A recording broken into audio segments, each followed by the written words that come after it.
Hello. Hi, Hi, Rory. Nice to meet you. nice to meet you too. Excited to talk to you. Can kind of just start off with maybe introducing a little about yourself, your location, your school, what grade level. Yeah, sure. So I'm Rory Yakubov. I'm in my 14th year teaching. I live in New Jersey. I teach in Old Bridge, New Jersey at the Old Bridge High School. And I'm in a building that's just grade 9, which is kind of nice. So I'm just ninth grade Algebra 1, and I have a geometry class as well. When did if your school has been closed already, when did you make the shift to remote learning? And just kind of walk me through what was going through Going your on mind. early last week, I would say Monday or Tuesday, we were starting to get the vibes in New Jersey like, oh, like there's some neighboring towns that have it. And I'm like, okay. So if a couple people have it in a town's pretty close to us, in some towns pretty close to us, like it's got to get to us very, very soon. And then Wednesday night, we found out that the town next door to us, someone had it. So Mhm. we're like, I'm like Wednesday thinking, oh, that's it. It feels like the night before a snow day. Like I'm a teacher at home. I'm Mhm. like on my phone. I'm up way past my bedtime. It's like 11:30 at night. Mhm. And I'm like, wow, there's like no text yet that we're going to be closed. And the morning came and no text Thursday morning. So we all come to school and the teachers and the students, we just all were like, this just feels like the day before a snow day. Like there's no way we're going to be here or whatever. And it turned out we had a couple like possible cases on Thursday that were getting tested. Those turned out to be negative, thank God. But then there was another test, unfortunately, in our town that did become positive by Thursday evening. So they closed us immediately for Friday and Monday as snow days. We're in a really big town. Like our town is, we have the fourth largest high school in New Jersey.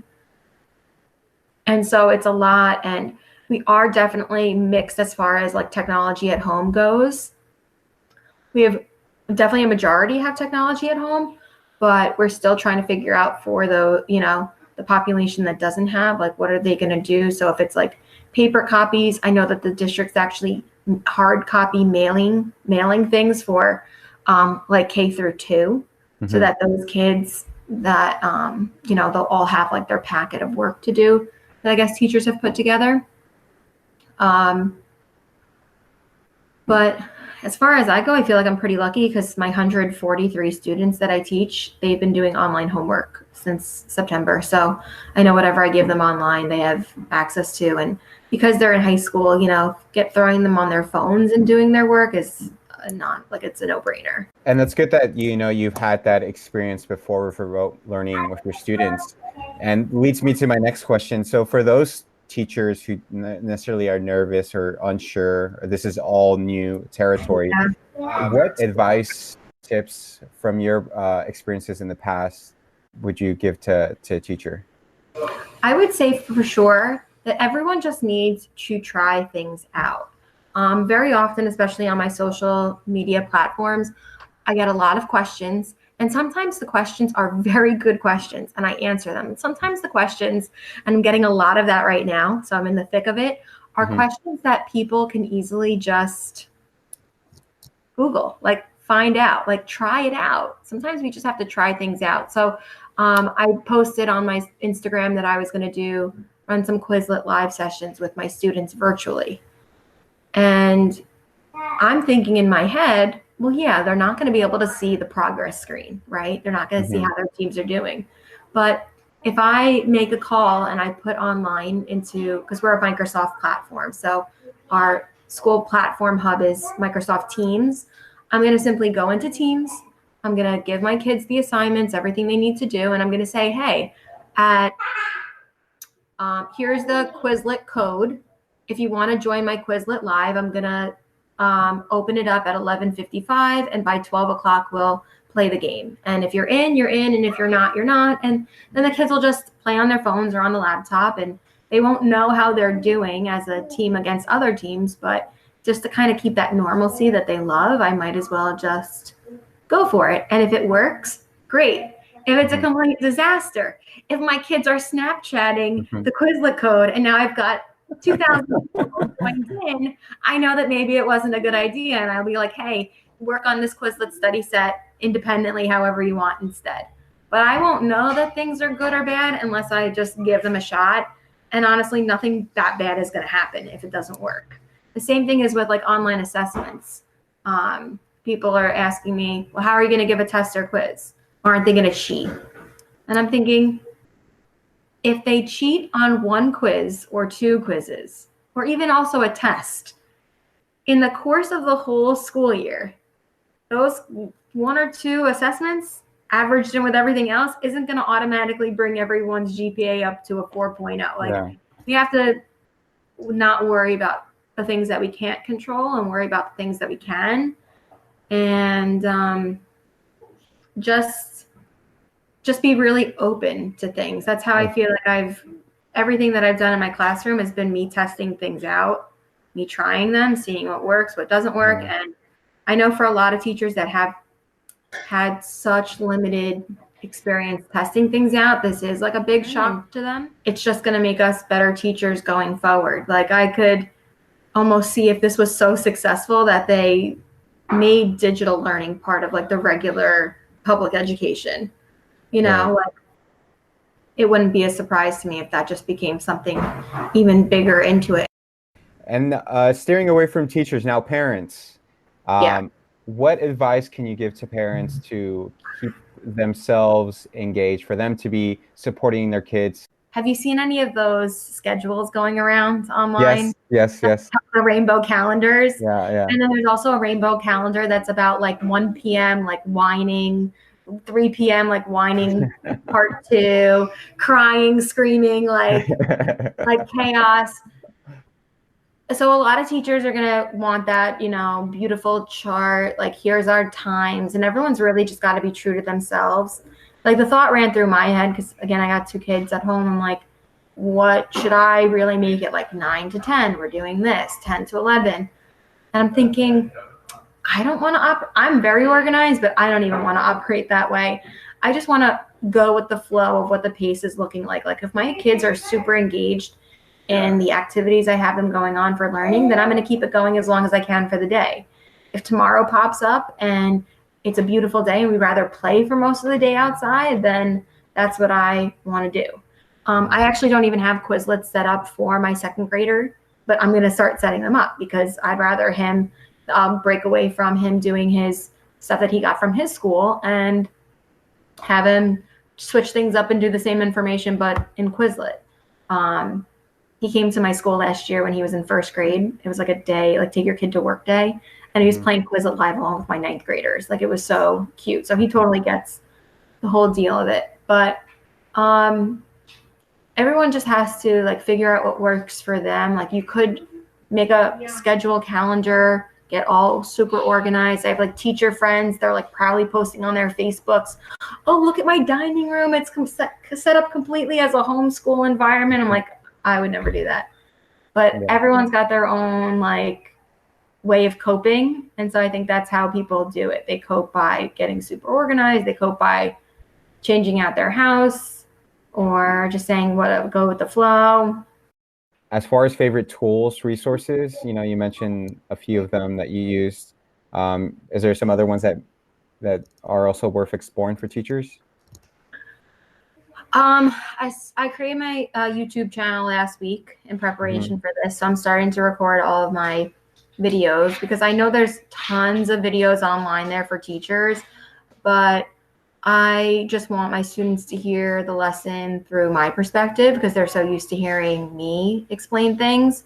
So I don't want to find a YouTube video someone else made and then be like, well, don't worry about, from 3:40 until 5:15 because that's not what I need to teach you. I just want them to get exactly what I'm doing.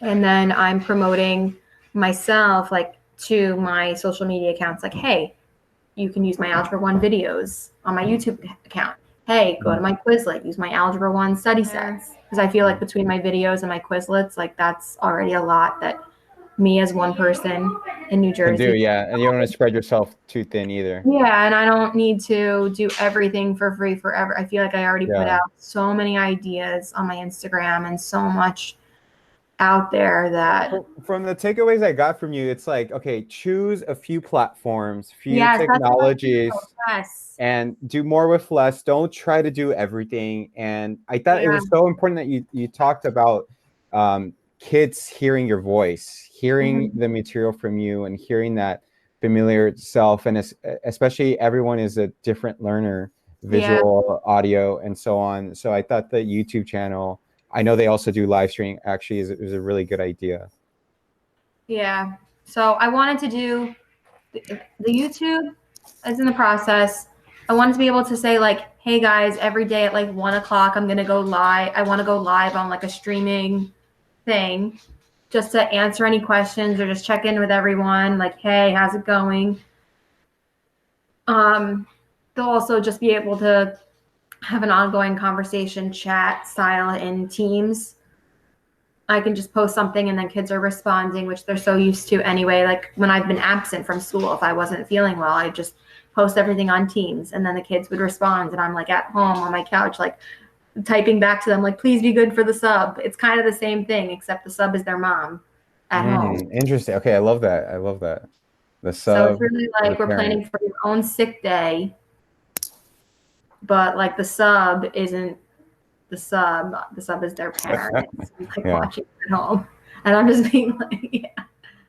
Yeah, I definitely have a lot of parents of students that I don't teach, like parents just from, online that found me that say thank you. I get a lot of thank yous, which is always super welcomed on my end because a thank you means a lot. Uh, so I appreciate that for sure. Sometimes I get, questions, people asking for more directives.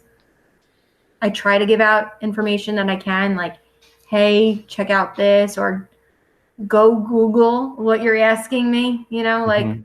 it's hard. So it really depends. But I'm such a big advocate for saying, like, you got to try things out, see how it works. If it doesn't work, it's really not a big deal. And like right now is the perfect time. Right now, you have to have that mindset. Like if you don't have that mindset, then you're going to fail past day one. You have to just know that you got to try things out, sharing. So if, a teacher makes a Quizlet study set, they should feel very comfortable putting on their social media platforms or emailing the rest of their district like, hey, here are the sets I'm putting together. You can have your students use them, like stuff that's already on free platforms like Quizlet. Mhm. All of that stuff should be actively shared. It's like designed for that perfectly. Any just last thoughts? Anything else you want to tell teachers, students, parents? Um,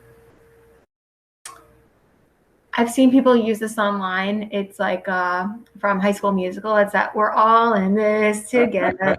Like we really are. And we're all figuring things out. And we just have to be willing to try things, experience success, experience failure, and then be able to move forward. We just have to and share. So we have to go through success, failure, share everything that we've been through, and then move forward and just keep going. And if we don't, then it might as well be 1996 and time has never moved on and the kids are not using technology in their classroom. Yeah, there was a time we lived without computers. Yeah. Yeah. Yeah. So No, like imagine this was back in the day and you weren't actually able to do any of these things. Now we have the resources, so we may as well use them to the best of our ability if we can. And if we can't, it's okay. It's completely okay. I just hope state testing gets canceled. That's every teacher's big gripe.